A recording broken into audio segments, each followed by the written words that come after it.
Hello and welcome back to the show. So today I am joined by a special guest, Peter Murphy Lewis, who is a marketing coach and a CMO, as well as a college professor and a TV host. So this guy knows maybe one or two things about marketing and driving attention and driving traffic to your business. And in today's episode, we're going to be digging into some pretty, I would say, low-hanging fruit, right? I think we are talking a little bit about this before the show and easy and simple strategies that real estate agents can implement into their business as individuals that not a lot of agents are implementing into their business today. So we're going to be digging into these strategies as well as some advanced strategies when it comes to tech, AI automation as well. But it's going to be a lot of fun. Peter's going to have a ton of information and value to offer us. But Peter, man, thank you so much for being here and welcome. Welcome to the show.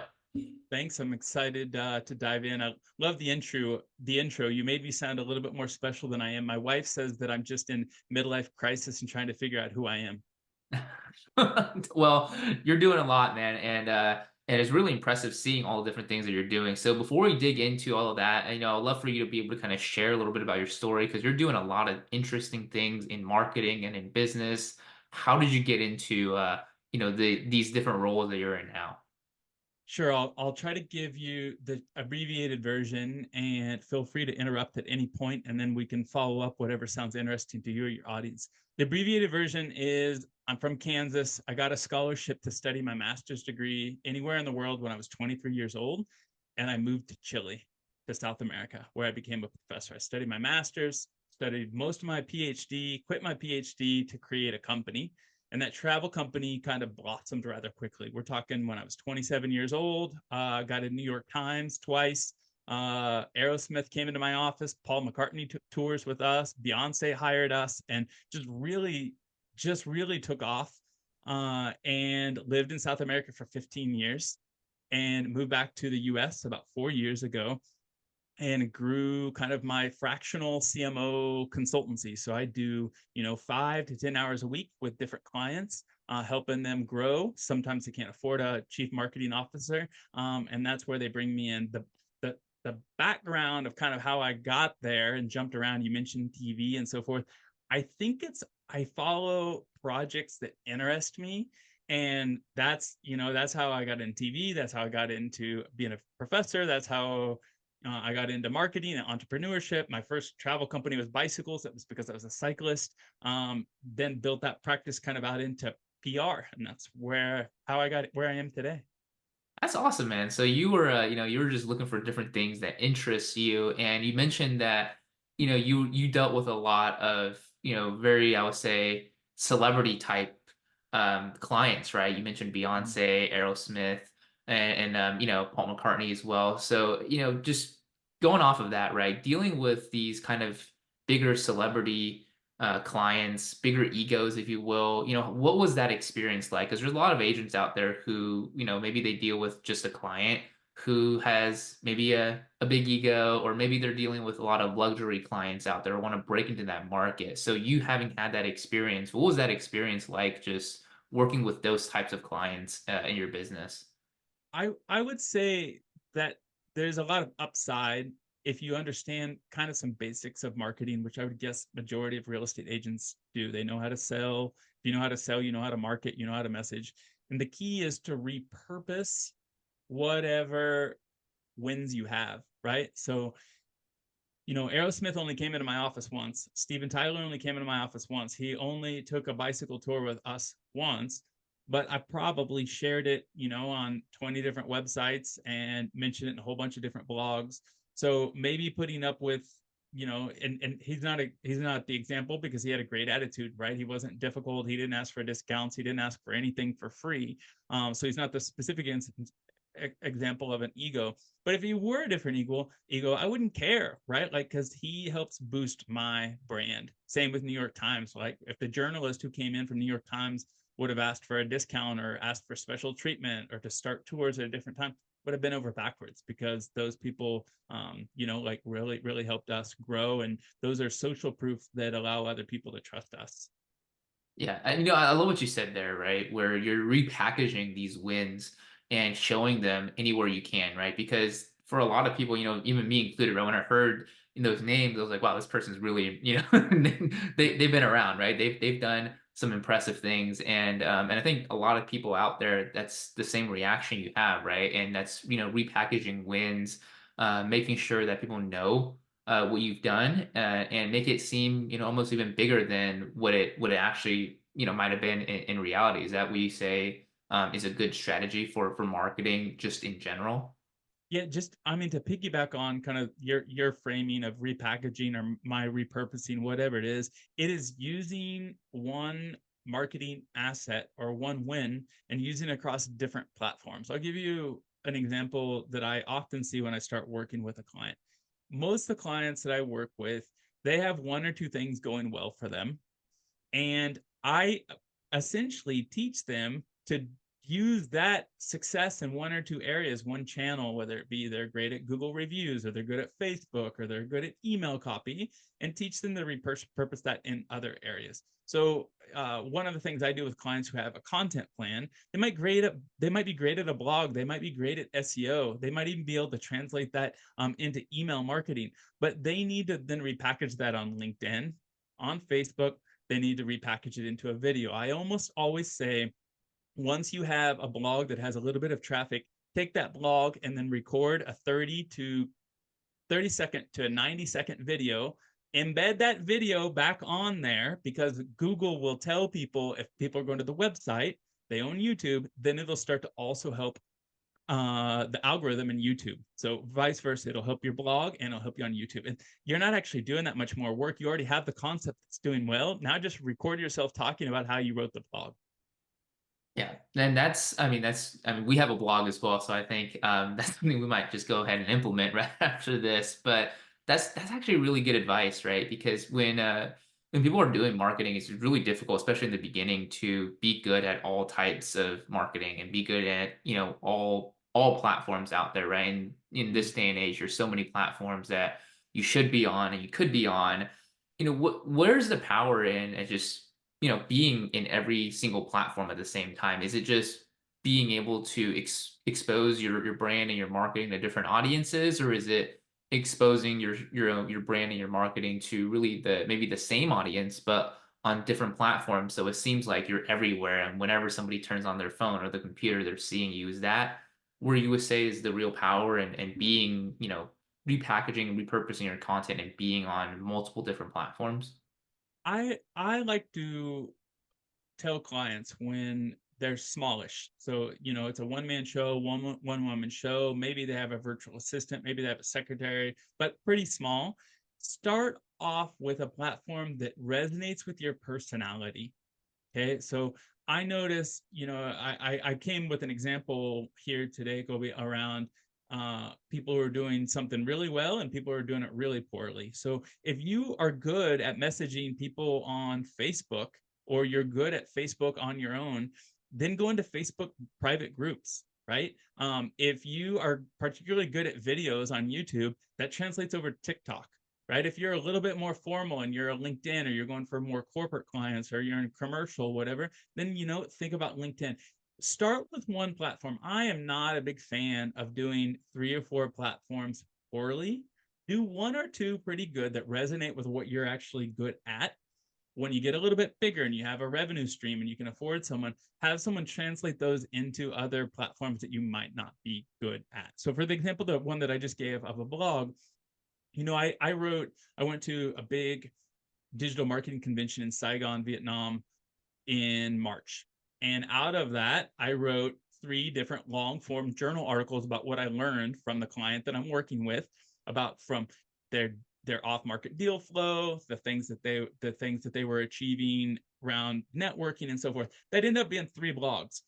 Both of them started to take off. Turn them into email. I didn't have to do anything. Anything as a blog could be turned into an email. And then when they started to take off on Google, then I said, I'm going to make one YouTube video. I'm not particularly great at YouTube, but I took what's already working. I just translated that using ChatGPT, that journal, into telling me what I should do for a YouTube. I read a script and then I paid a freelancer to copy it up. So start off with baby steps, right? Like I didn't start off with YouTube, even though I know YouTube's way better than SEO. I start off with what I can do, which is journaling my experience and then turn it into a video. Yeah, so starting with what you're already good at, right? Doing something that you're already familiar with, you already know how to do, and then taking it and then repurposing it into other content, which I think, for agents that's very valuable as well because a lot of agents complain that they don't have enough time to do this and do that, right? Well, Uh, this will make that a lot easier. So yeah, so I think now, I'd love to be able to dig into, some of the strategies that you think real estate agents specifically that are out there that aren't necessarily using for their marketing, right? Because as we all know, and we talk about this all the time to agents that we're talking to, is you're a marketer essentially. The job of a real estate agent is to generate as many leads as possible and to keep doing that as long as mm, possible. mm. So what are some tips that you would have for agents today to generate leads, do it consistently, and generate quality leads as well? I have a perfect example. I think it was, yesterday at 8 o'clock or something. I came back to my house, gone out for a walk, getting ready to turn off my cell phone, and it pops up on my Facebook feed, one of my local private Facebook groups I belong, and I'm gonna read it verbatim for you. It says, looking, hold on. It says, looking for 5+ bedroom, minimum 3,000 square feet home in Goddard or West Wichita. Who is selling this soon? Budget $450,000. Okay. There are 45 comments on there. All 45 are from agents. Every single one of the messages is bad. And it says, send me a PM. Go to Zillow, put in your specifications. You'll find me there. Here's my name. Check out this area. DM me. Every single reply is horrible. And what is unique about that is the fact that there's 45 people, 45 agents, all taking advantage of Facebook's algorithm. Facebook is going to put that algorithm. 45 comments is fast for a small group, and it put it in my feed.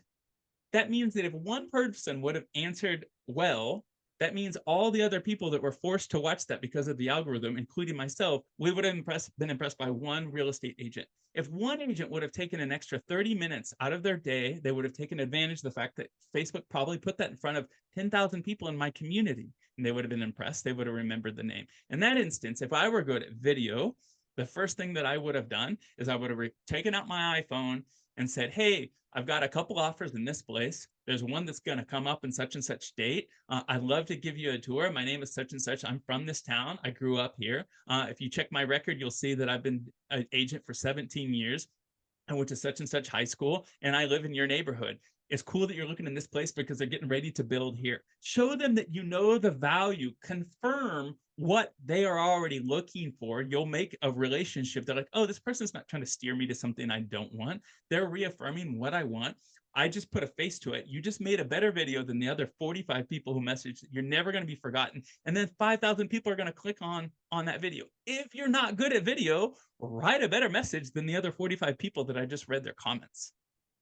Yeah, so that's actually really cool, right? So if you're good at video, you should do a video reply or a video comment to something, and that really makes it stand out. So that's kind of what I'm getting at, right? Is that what are some different ways that you as a real estate agent can stand out? Because, sometimes it can seem like, especially in residential real estate, that all the agents are just, they're the same person with a different face, right? Is that kind of what, you're It getting feels at as that well? it feels that way to me. I've been looking to acquire my first residential property in the U.S. for about the last year. My wife and I have signed up for automated texts for offers coming up in our area. Our budget's pretty big, pretty wide. Like we could pick up two or three smaller. We could pick up something big. We'd buy land, and I can't tell any difference between all of the people who send me their marketing.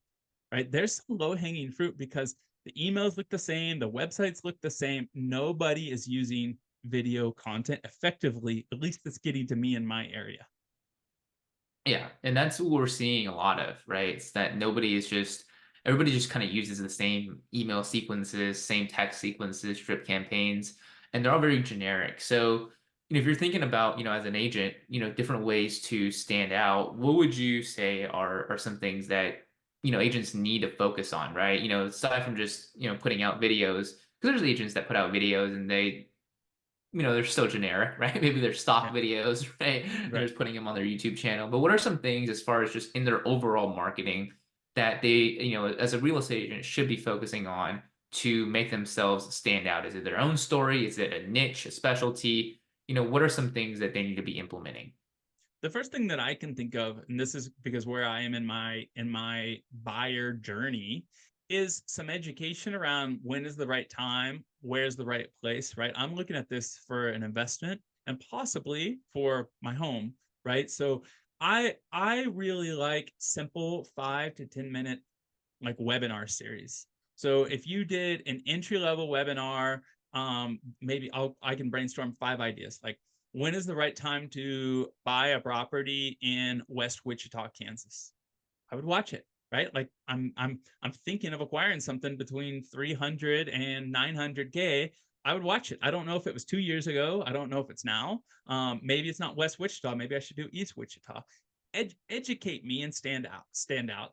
I can think of other, like, should I be buying, a single, one bedroom? Should I be buying a multifamily? Should I try to buy a duplex? Like, educate me around what be more than just a salesman, be a value add. And then obviously you could easily add that to Facebook. You could pay for ads. If you're paying for ads, put that in front of me. I looked up today on Google local services ads. I do, as a marketer, I do local service ads for tons of my clients.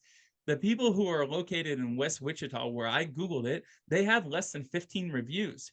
If you had 30 reviews, I'm immediately going to click on you, right? And in a US service culture, we're oriented around goal, around reviews. So if you're bad at video, right, you don't have a blog, you're by yourself, take your last 30 customers, send them a t-shirt, and then get them to give you a 5-star review. You're just going to stand out, right? Like, nobody's bad at giving away a free t-shirt. Go knock on the person's door that you sold a house to a year ago and see if they'll give you a review. Be comfortable asking. Yeah. So that's something agents are I guess they don't do quite a good enough job of is getting reviews, right? And that is like the most important thing that everybody's looking for, especially in a marketplace where, you know, it is almost like we were just talking about, right? If everybody's just the same, if you're not able to offer something unique and different and special, then reviews are probably the most important thing that separates, somebody from someone else, right? One agent from another, because like you said, right, if you have 30 reviews and they're all 5 stars versus somebody else who has five and maybe they're like 3.5 or 4 stars, 3.5 is pretty bad, but four, maybe 4.5, then that really separates one agent from another agent. So getting reviews, maybe, would you say is probably the most important thing an agent? I'd say it's the most important. And on top of it, if you think about it, the time when a sales consultant taught me this about 10 years ago.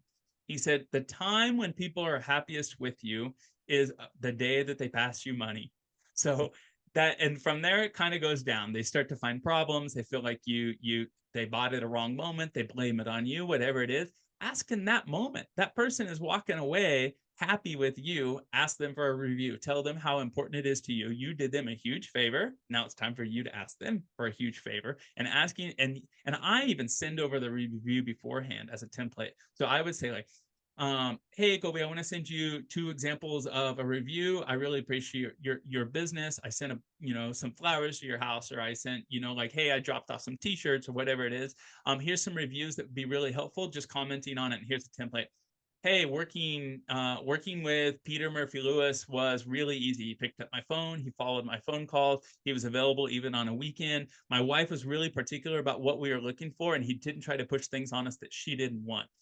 I would work definitely with Peter again, right? Like, just send over a sample so the person doesn't have to think. They can adjust it to they want, copy, paste it, give them your link to your Google My Business, give them the link to your Facebook, give them the link to whatever else it is, Yelp and so forth. Make their job easy. I love that. Make the job easy, right? Even giving people that template, right? That review, like instead of just having them write it, which sometimes that can be a chore for people. They're not going to want to sit down and write a paragraph, right? You write it and then just let them confirm it, right? And I think, the problem with a lot of agents is that they don't necessarily feel that that's I guess ethical, right? What would you say to agents who might have that thought? I would say, don't you think helping other people out is ethical? They're going to say yes. And I would say, don't you think you writing a review for me so I don't have to write it myself is helping me out? Yes, I have a 7-year-old son. I have a wife that I love. I don't want to write reviews for people that aren't my family. But if you give it to me and you did me a favor, all I'll do is copy and paste it. You're doing the favor for me. Yeah. That's another way to think about it, right? Because you're Right. saving them time, right? You're Right. saving somebody else a lot of time. You're not, wasting their time as well. So that's very To give you an example, we did a campaign about a year and a half ago for a nonprofit that I was helping out with, and they needed to get reviews, right? They needed to be trusted, and I knew that they had a fantastic product. Otherwise, I wouldn't have worked with them. Their service was great. Their retention with their employees was good. They were doing a great service. I said, "Here's what we're gonna do. We're gonna do a review campaign." I said, "You have 25 people walking in your door every single day who love what you're doing. You're taking care of them. Let's add that up over 20 days that you're open in the month. I bet you we can get 50 reviews within a month." They're like, "Impossible." And I said, "Here's what we're going to do. We're going to ask every single person when they walk out with a smile, we're going to say, 'Did you have a 5-star experience today?'" They said, "Yes." "Great. Can I text you a review with a link and then you can modify it? You can just put it on there." We wrote up 20 different reviews about what we do well with ChatGPT. We changed out the copy so we would highlight different things. We talked about our leadership. We talked about our hours. We talked about how clean we were, all of those items that we wanted to show up in Google review. The person always says yes right when they walk out the door. We texted it to them, so it's on their cell phone. They don't have to open their email. They copied it. We told them the link. They clicked it. They put it on Google My Business. that's so easy, right? It's something that, And and now, it's and then ranked number one on Google still, right? Like, good luck trying to take down that campaign.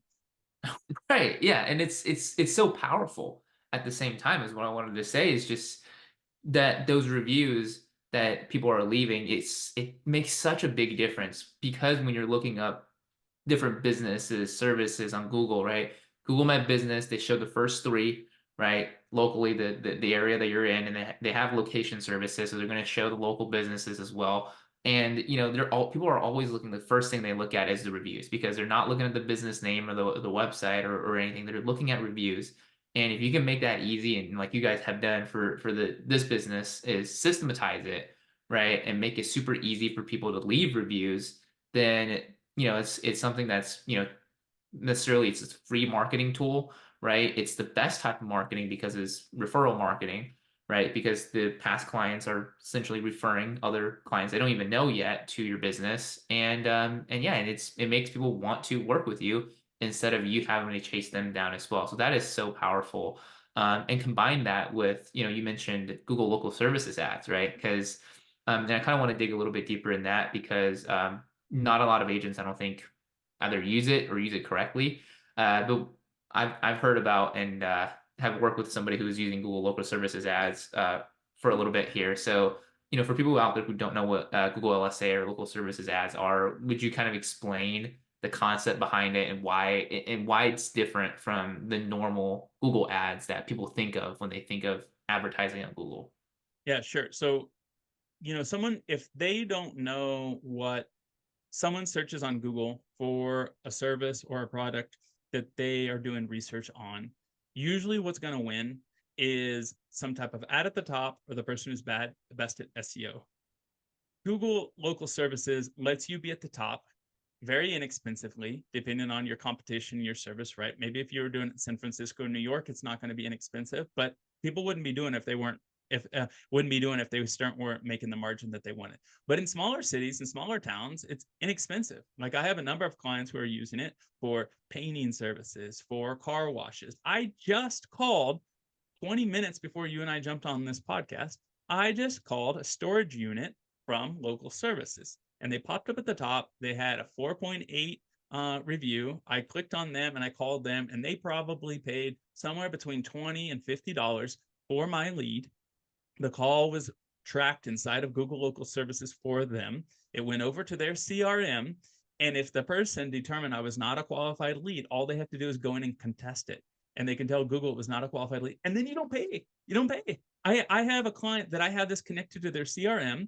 They determine what percentage of those deals close, right? They're selling high-end projects. They're selling projects that are $5,000 to $20,000 per month, and we're doing leads for $20 to $60, and all the leads that are not qualified because it's someone who's looking to become an employee there and not actually a prospect. They just dispute it, and Google forgives you that amount. It's fantastic. I use it for many, many different clients. I can't, and it's very expensive, very inexpensive for you to set it up, and you can figure it out. Now, I think there are two things that are critical for you to have success in it, but there's no way, not every single person who's listening to this podcast can't do it on their own, which is answer the phone quickly, be nice, and get good reviews. Like if you can't do those three things, none of the ideas we're discussing right now, Kobe, are going to help you. You got to be good at customer service. Make sure that what you're good at gets showed up online, and then pay for these ads and answer the phone. I feel like it's a slam dunk. Yeah, so that's probably the most important thing, right? And that's from what I've heard as well, is the really the big factor in running local services ads is you have to have good reviews, right? If you have like no reviews, it's probably not going to work as Yeah. well as if you actually had them. And the other part of that is you have to be quick to the phone, right? Because they're looking to act pretty fast, and they're looking to talk to somebody pretty fast as well. So what would you say as far as, if you're an agent, right, you're pretty busy, you're maybe, out in showings and listing appointments and just kind of running around all day doing, servicing your current clients. What would you say are some different strategies to make sure that, the phone gets answered either by some type of service, possibly even an AI service, just to make sure that you get that lead? Or would you suggest that they should always be the one to answer the phone on their own, instead of having like an answering service, to pick up those leads?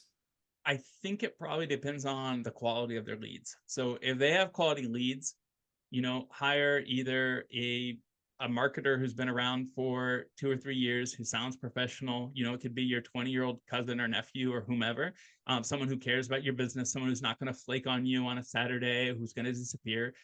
Pay them a commission for anyone who follows through. So like help them, give them a commission for the booked call or the booked meeting or the showing of the house or whatever that is, right? If you're doing massive amounts, hire a professional agency, because you can really, really, really, really scale it, right? I'm surprised by, and I think this is because I lived abroad for so long, and obviously I've been a digital marketer, so I adapt or accept technology early. But there are a lot of offshore amazing marketers or salespeople who will answer your phone for you the whole time, right? They can answer your Google My Business phone number. They can send all these leads, put them in a spreadsheet. If you're not technologically savvy, you don't need a CRM. If you're a small one-man shop, the key to it is answering faster. You don't need a whole bunch. You don't need HubSpot and Salesforce or any of the other real estate CRM tools to make a living. Get your processes down and be nice. But if you got to answer the phone. If you don't have the 20-year-old nephew answer the phone, right? Like sometimes the extra drive to get out to a person to not show it, you're going to lose a bunch of leads if you're not answering professionally. I going back to the example of the storage unit. I called two places that were not local services first. Someone picked up the phone. They couldn't answer my question. What were their pricing range? Did they have availability tomorrow? I hung up on both people. I went back. I Googled it, and I clicked on the local service aid. The person ad. The person had good reviews, and I just paid a deposit 15-20 minutes ago for it.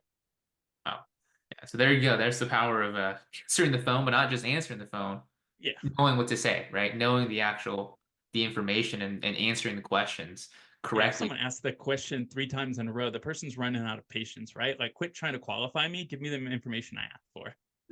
Right. Yeah. And that's the other thing, right? That's the other thing I kind of wanted to ask is, you brought up a good point there. Is like there's a lot of sales people out there, right? Maybe it's the agents themselves, maybe it's an ISA they hired, or just somebody else that they hired to answer the phone. They always follow the script like word for word, and they ask you questions when it's the other way around, where it's, a local services ad, when the person who is calling the business, they want to work with you already.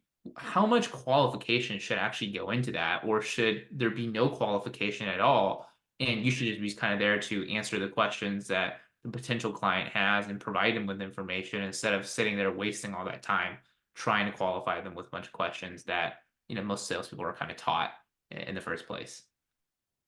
I I think to start off, I would say I don't know. I can tell you in my case, as a potential buyer, I wouldn't have any problem being qualified, because I'm looking for someone to educate me. I don't, as I mentioned, I've been looking for a year, so I'm gonna make the right decision when I have enough information. So I don't, I don't need to move tomorrow. I don't need a bigger home. So I'm doing this for an investment. So from my point of view, qualify me as what you want. Like, how soon do you need to make this? What's your disposable income? Are you looking for deals? Are you looking for fix them up? But like, take your time with me. It's going to make me trust you, right? Because I'm not going to call, and I'm not informed enough to ask smart questions to be pushy on you where you have to give me an answer. Um, but if the person whoever's reading the script also needs to sound like they know, right? Like if I feel like I'm talking to an entry level person and then I'm not going to get a follow up call, it might, it might rub me wrong. But if the person says, hey, I'm just taking the entry. I know that Kobe's going to be available in an hour or two. Can I put something on your calendar? He can call you back in 15 minutes. I can put it right on his calendar. That makes me trust you, even though I didn't talk to you on the first call, right? Just like, if you've ever sold software or anything, everyone's used to putting something on the calendar. It creates a little bit of a commitment, accountability. I'd probably show up for the call. Yeah. Yeah, and it's something that, right, just be upfront with it, right? If you have somebody else answering the phone, just be upfront, be honest with it. And I love what you said there about, putting something on the calendar as well, right? That way if both parties are, they agree to be there, and there's a little bit more accountability and probably a higher show up rate as Yeah, well, because as we all know, there's in sales, right, there's people that don't show up to meetings, and that's probably the most frustrating thing for both parties on that yeah. side. So One other item, and I haven't managed a Google My Business account for a little bit of time, but you used to be able to put videos. So going back to the idea of repurposing, if you're creating some videos for TikTok or for Facebook or whatever it is, go ahead and throw those on your Google My Business, right? Like Google is the number one channel out there. Take advantage of it. You don't think of it as a social media outlet, but Google My Business is. yeah. Yeah, a lot of agents don't know that, right? You can actually make posts on Google My Business as well, and those and different things like that. And it doesn't take, I guess, a ton of time to do it. If you're already posting somewhere else, it makes sense to post it on Google My Business as well, especially if you're using that as one And of your strategies. and my I don't know this for certain because I haven't spent a lot of time on it, but I'd be willing to bet that it's SEO optimized as well. So if I put something on my real estate agent Google My Business account and I said, hey, specialist in multifamily properties, sell barn dominiums, open lots, even commercial properties, I bet you when someone searches that, Google's smart enough to know that that person is trying to find me. Yeah, that's some things that people need to be aware of when they're doing their setting up their Google My Business page, as well as the description, the title of their business, the name, right? Hmm. Targeting these specific SEO keywords, because people are looking up directly this information, right? Best real estate agent in a certain area, buying a certain type of home in this certain area, right? That's kind of the strategy that you're trying to target with Google My Business is direct search traffic, right? Hmm. Which is a very powerful strategy as we have our own blog as well. So, it's a lot easier to convert than somebody maybe going through an ad or like a Facebook ad or something like that. So I want to go back to one of your questions. I kind of merges two of your questions. You mentioned AI, and then you also mentioned like, could someone help you? When preparing for this interview, I spent some time listening to your podcast, looking up your background and research, and then I went in ChatGPT and I said, "Ask me what are the 20 questions that Kobe's asked in his last 100 podcasts, the most frequently asked." And then I said, "Give me what are 20 actionable pieces of advice that his guests have done." So if you're a real estate agent and you don't have enough time, you're in your car, you're just starting off, hire some 20-year-old from community college who's good at these tools. Tell them I can't go listen to 120 hours of Kobe's podcast to pull up the action wise. Run it through an AI tool and say, hey, now put this into a matrix. What is the biggest benefit with the least amount of effort? And do it. Just start in a checklist and pay the person to go through and do all the things that you can't do.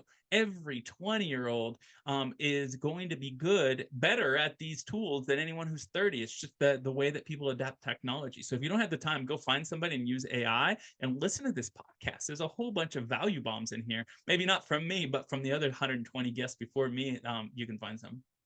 thank you. I appreciate that, man. I appreciate the little endorsement you gave there. But I'm glad you brought up AI, because that was where I was trying to go next as well, is kind of pivoting to that. So you mentioned, taking AI and potentially giving you ideas for content and actual tips and different things like that. What being from a marketing background, I'm sure you're pretty on the front edge of AI, or at least learning what it is and what it can do and all those different things. What would you say are some of the other best uses of AI, right? Whether if it is through ChatGPT or other AI tools that are out there as far as cutting up videos, creating ideas, or even creating videos, right, from Mhm. scratch using like your own avatar. What are some of the best ways that you think agents should be using AI in their day-to-day marketing? If you have 2 hours a week where you can create some type of content that the world is looking for, I would start off by going to tools like Reddit and Quora and Facebook groups and looking for what are the questions people are asking that real estate agents are not answering thoroughly. And I would take those questions, I would have your best friend or your sister take your iPhone, turn around, put it in front of you, ask you the question, and then you answer it. Transcribe that, answer that onto those tools as the answers, that being the most helpful, valuable answer. Put the video on there as well, and then put that everywhere else. There are simple tools like Answer the Public, where you could just put a question there and Answer the Public will tell you what is all the questions related to that topic on the internet that people are asking. And just go into your local Reddit. Like I did before we started this, I went in, I looked at Wichita, Reddit on Wichita, Kansas. And then I looked about how many people are asking questions about real estate. There's a lot. Do you know how many people aren't answering them well? They're just trying to make sales, or people are just complaining. The majority. There's a huge opportunity for you to do a little bit of AI around what are the questions. You can have them write up the script. You put your face in it, say it, record it. It doesn't have to be a professional video. You just have to sound professional, authentic, and post it. You don't even put your logo. Reddit's not for looking professional. Reddit is there for being valuable. I would start right there by figuring out what are the questions that people are asking that real estate agents are not answering thoroughly. They're just trying to get on a phone call and being the most helpful person on the internet. Yeah, that's it's such a simple strategy, simple concept, right? But everybody should be doing it. Everybody can do it, right? Even if you just had, your phone on your by yourself, you set it up in front of you, just answer these questions, right? Maybe you're asking yourself the question, but just it's so simple, right? You're finding out what are the most frequently asked questions, where the gaps are in that knowledge, and then you're bridging that gap as the agent, right? Which is something that really is, you should be doing as a real estate agent, anyways, in your day to day Mm-hmm. service and being a real estate agent. That's kind of your job, right? It's being able to answer those questions for your clients and potential clients. Yeah, now I mean, even taking kind of the analogy a little bit further, I I am not the smartest person in the room. I got good grades. I didn't necessarily, have a great ACT, great SAT, but my dad taught me to always be the most helpful person. Right. So I can't read a book faster. I won't be able to do a business plan faster. But every single time somebody gets on a phone with me who is a potential prospect, I guarantee that I'm going to be more helpful than any other person or any other agency that they talk to. I just give away free value bombs all the time. And so I teach my son the other day, he's going to summer camp right now. He came back and he got camper of the week. And I said, what does it mean to be camper of the week? And he goes, I'm the most helpful person. I help all of them. I clean up. And I immediately, my son doesn't get very much screen time. I bet he gets less than an hour a week, maybe an hour and a half an entire week. I gave an extra 20 minutes. For me, emotional intelligence to teach him to be the most helpful person anywhere he goes is more important than being a fast reader, getting into Harvard, making more money. If he is the most valuable person, no matter what happens in the economy, he's always going to have a job. He's going to have a spouse that loves him. He's going to have a kid that loves him. He's going to have neighbors who love him. Take that simple marketing concept and use it in whatever you're doing, whether it be real estate. In my area, it's consulting. My dad's area, it's banking. Be helpful. Be helpful. I love that. That's such great advice, right? Be valuable, be helpful. What can you do for other people, right? What value are you bringing to the marketplace? And I love that you said that, you're always going to be opportunities out there for people who are helpful and valuable. And yeah, man, you were super valuable and helpful for us here in the podcast today. I just want to thank you, Peter, for being here on the show today. You definitely shared a ton of value with us, both on just the general marketing side, but also specifically for real estate agents as well. I think a lot of actionable tips that agents can take from this episode and go on and apply in their business, right? Whether it's getting reviews, making videos that help people answer the questions, or just the overall concept of being more helpful in their day to day. servicing clients as well. But for people out there, right, who are watching and listening to this that want to know a little bit more about what you are doing with your companies, or maybe want to follow you and some of the content that you're doing, maybe even want to work with you in the future as well, what are some of the best ways for people to find you on the internet or to follow you and kind of see what you're doing? Yeah, love to connect with anyone who found this helpful. You can find me on LinkedIn. I'm on there every day. I think I'm the only person on LinkedIn called Peter Murphy Lewis. So easy to find, easy to remember. You can also find me on my website. On my website, I have a free audit. I will show up with an actionable plan based around your challenges and what you need, based around your resources. Go to strategicpete.com, strategicpete.com/audit, and that'll get you 2 free calls, and I'll walk through all of this specifically around your needs, your area, what you're trying to do, your niche. Thank you so much for having me on, and look forward to connecting with your audience, Kevin. Yeah, of course, man. We'll make sure to leave all that in the description and the show notes down below. But Peter, man, thank you again for being on the show. Before we let you go here, is there any last pieces of advice you want to leave with the audience before we let you sign off? Even if you don't make, even if you don't close the deal, people remember you for being the most helpful person in the room. It helps in life. It's a return on investment. It might not be a return on investment today, but make the world a better place and start there. The sales will follow afterwards. I love it. That's some great advice, man. Thanks again for being here. Thank you for tuning in. We'll see you on the next show. Take Thanks, man. care.